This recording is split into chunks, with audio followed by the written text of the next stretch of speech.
ભાવનગરમાં નકલી દારૂના સેવનથી થયેલી અપમૃત્યુની ઘટના અંગે સતત સવાલો ઉઠી રહ્યા છે। આ સમગ્ર ઘટના અંગે રાજ્ય સરકારના પ્રવક્તા, કૃષિ અને સહકાર મંત્રી તેમજ ભાવનગરના ધારાસભ્ય જીતુભાઈ વાઘાણીએ પત્રકારોને માહિતી આપી હતી। મંત્રીશ્રીએ જણાવ્યું હતું કે સમગ્ર ઘટનાને લઈને પોલીસ અને સરકાર દ્વારા કરવામાં આવેલી કાર્યવાહી અંગેનો અહેવાલ રજૂ કરવામાં આવ્યો છે।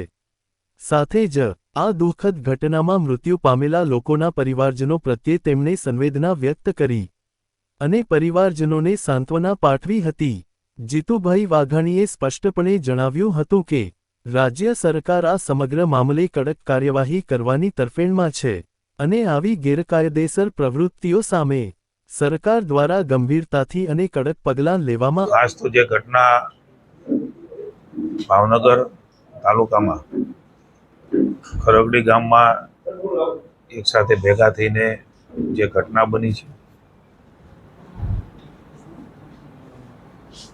8 લોકોના મૃત્યુ થયા છે।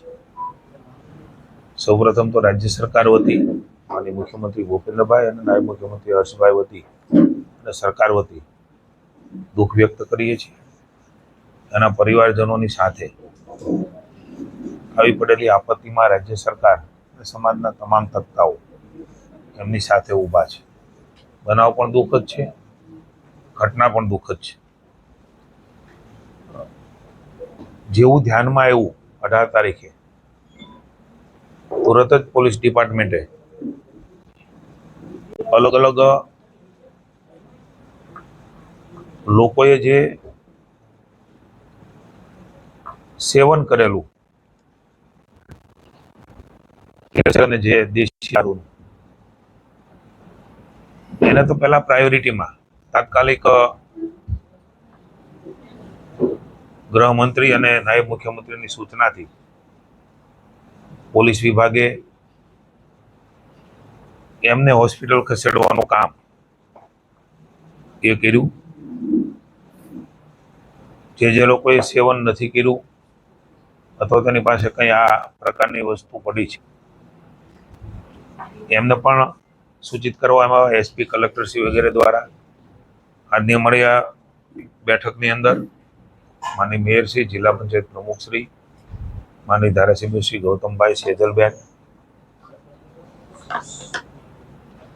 Range IG Shri Asariji, SP, SDPO અને અલગ અલગ પ્રકારના સૌ સંલગ્ન ડિપાર્ટમેન્ટો, સિવિલ હોસ્પિટલ સહિત આખો ક્યાસ કાઢીને કઈ પરિસ્થિતિમાં શું બન્યું છે એની ચર્ચાઓ કરી છે। મને હર્ષભાઈ સાથે પણ અડધો કલાક પહેલા જ મારે વાત થઈ છે। પોલીસે ખૂબ ગંભીરતાથી તરત જ એક્શન લેવાનું શરૂ કર્યું। એના માટે એવું કહી શકાય કે ઘણા લોકોને જાનહાનિ થતી એ અટકી છે। હાલમાં 19 લોકો સારવાર હેઠળ છે અને 16 લોકો સંપૂર્ણ સારવાર કરીને ડિસ્ચાર્જ થયા છે। એ ઘટના પછીના જે પ્રયાસો છે એ આપણા માટે સારી બાબત છે। પોલીસ સ્ટેશનમાં ગુના પણ નોંધાણા છે।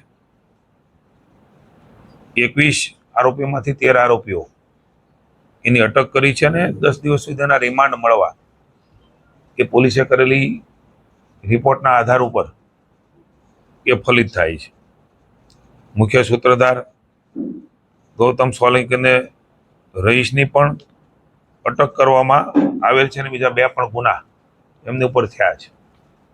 રાજ્યની સરકારે મુખ્યમંત્રી ભૂપેન્દ્રભાઈના માર્ગદર્શન અને આદેશથી નાયબ મુખ્યમંત્રીશ્રીએ પણ હર્ષભાઈ ખૂબ ગંભીરતા લીધી।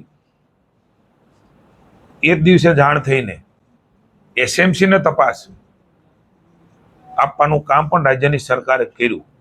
એટલે ક્યાંય કોઈ પણ વસ્તુ એ રાજ્યની સરકાર છુપાવવા માંગતી નથી। જે કઈ ઘટના બની છે એ ઘટના પ્રત્યે સંવેદના અને દુઃખ છે। ઉચ્ચ કક્ષાએ સીધી તપાસના આદેશ એ પણ અપાણા છે। એમના અધિકારી સાથે મયુરસિંહ સાથે પણ મારે ચર્ચા થઈ છે। તપાસના વિષયો છે। તપાસ એ આગળ કરી રહ્યા છે. 29 જેટલા લોકોને પોલીસ દ્વારા શોધીને મેડિકલ તપાસણી કરી અને જરૂરી સારવાર પણ પોલીસે શોધી ગોતીને એના પરિવારના સ્વજનને તકલીફ ન પડે એના માટે થઈને હોસ્પિટલાઇઝ પણ એ પોલીસ દ્વારા જ કરવામાં આવ્યા છે. ખૂબ ઝડપથી રાત્રે 12 વાગ્યા સુધીમાં એ એક્શન પણ લીધા, લોકોને શોધી પણ કાઢ્યા. ક્યાં ક્યાં એમણે આ પ્રકારની ચીજ વસ્તુ આપી છે એ પણ ઝડપથી પાછી લઈ લીધી. કેટલાક લોકોના ધ્યાનમાં આવ્યું એટલે કેટલાક લોકોએ કદાચ ફોડી પણ નાખી હોય, એનું સેવન ન પણ કર્યું હોય, પણ કંઈ પણ છોજ રાખ્યા વગર પોલીસે પણ સંવેદના અને માનવતાથી આ કામ કર્યું છે. આપણા સૌના ધ્યાનમાં છે. બનાવ બન્યો પુનઃ એકવાર કહું છું, એવું જ છે. પોલીસને પણ છે, અમને પણ છે અને સરકારને પણ છે. એ ઘટના ઉપરના એક્શનો પણ ખૂબ સખ્તાઈથી રાજ્યની સરકાર લેવા માંગે છે.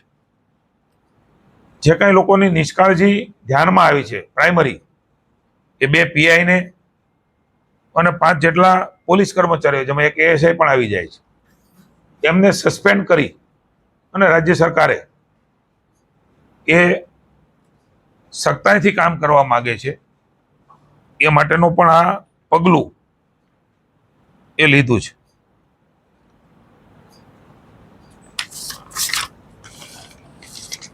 આપણે સૌ જાણીએ છીએ, તમારા માધ્યમ દ્વારા પણ કેટલીક વસ્તુઓ એ ધ્યાનમાં આવ્યું છે કે કોઈ પદાર્થો ભેળવીને આ પ્રકારનો વેચવાનું કામ જેમણે પણ કર્યું છે, હજી પણ એસએમસી દ્વારા કડક હાથે કામ લેવાનું અને આ ઘટનાઓ દ્વારા શીખીને સખ્તાઈથી કોઈ પણ વ્યક્તિ આમાં સામેલ હોય, ચાહે આરોપી હોય, આરોપીને મદદ કરનાર હોય, અલગ અલગ રાજ્યમાં એના તાર હોય, તો એ રાજ્યમાં પણ જઈને સરકારે અને એસએમસીએ કામ કરવા માટેની સરકારે અમને છૂટ આપી છે. ગંભીરતાથી આ વિષયને રાજ્ય સરકારે લીધો છે, નહીં તો કદાચ ન કરે નાના મૃત્યુ આંક એ વધારે સંભાવનાઓથી થવાની. પોલીસે પણ એની ગંભીરતા લીધી, રાજ્ય સરકારે પણ લીધી, અને જેમાં જે લોકો સામેલ હતા એના પ્રાઇમરી જે ધ્યાનમાં આવ્યું છે એના ઉપર એક્શન પણ લીધા. હજી પણ તપાસના અંતે જે કંઈ બાબતો ધ્યાનમાં આવશે એ બાબતોમાં સરકાર કશી પણ બાંધછોડ કરવા માંગતી નથી.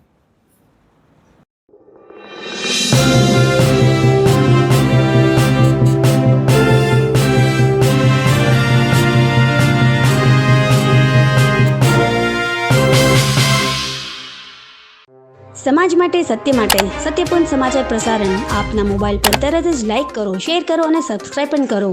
અને હા, ઘંટડી વગાડવાનું ન ભૂલશો. આભાર.